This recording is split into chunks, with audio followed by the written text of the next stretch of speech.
my name's Jenny, and I've been invited down from London, from Kent, to talk about my life in care and my experience with residential care in particular. And this morning I did a keynote speech and it was amazing. I'm still totally buzzing from it.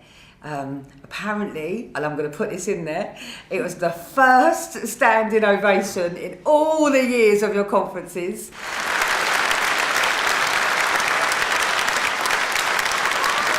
Oh, honestly, the response has just been so warm and so amazing. It's been wicked. Residential care played such an integral part, not only to my life as a child and as a teenager, but also as an adult. I was talking about kind of the importance of residential social workers in my life and the difference of the decisions that are made with you and the decisions that are made against you. And I was talking about the effects of the residential social workers on my life as a child and as a teenager that then I took into my life as an adult, which has helped me to kind of bring up and love just these two wonderful kids who are now adults themselves. My key worker from when I was 13 is back in my life and is part of my family. My social worker from when I was 9 years of age, who is 86 years old, is back in my life and is part of my family. And I feel whole again. The feedback I received was saying that actually that affirmation for residential social workers to actually hear that the work that they do and that they're so passionate and dedicated about actually makes a difference to the young people. And they said they really needed to hear that. So I think that because, thank goodness, I've kind of come out of the end of it and I'm a successful woman in my own right, who's a mother and a care leaver.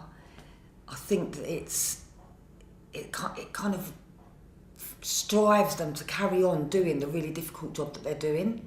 And because normally you hear all the negative stuff, that's all you hear, care is rubbish, care makes more damage, social workers don't care, they just steal your babies, all of that kind of real bad media kind of haranguing of social workers and of the care system, when I'm saying actually the care system saved my life. The care system is what made me into the person I am today. If I'd have stayed at home, I dread to think, where would I have gone? Would I really have been able to break away from that environment and become the person I am today?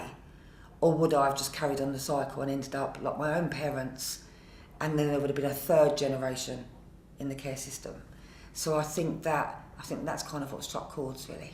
I'm going to do a reading out of my book. It might get a bit emotional, but we'll be all right, won't we? This is the first edition of Hackney Child, who I co-wrote with Morag Livingston. And this book came about because Morag kind of really felt that my story should be out there. And it took a long time for Morag to convince me or to kind of really make me feel that my story had any substance for anyone. And so I kind of merrily kind of wrote this story around my own experience in the care system. And it's just been amazing. I started off, when I was writing this book, I was going around developing different projects, and I was setting up a winter night shelter for street homeless people. Most amazing piece of work. And as soon as this book came out, I had to stop all my other work because I was just inundated with social workers, professors of unis, just wanting me to come in and share my experience. And finally, I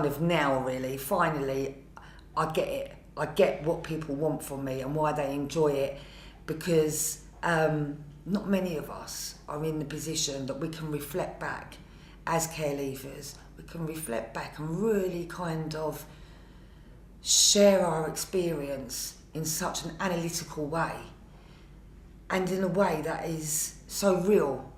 Still to this day, when I read this book and when I do presentations like this morning, I'm back in those places. I'm right back there. The feelings are just right on the surface. And it's that kind of human kind of expression of what the care system is that comes out in this book. So it's Hackney Child, and I'm pretending I'm American now. It's Hackney Child, and you should buy it, and it's amazing. And version 2, so go and get it now because this is a limited edition. Version 2 will be out in the shops in January, and book 2 is out in the shops in May. Could I just ask, could I give you a cuddle from everybody that's sitting here? Yes, please. I love a cuddle.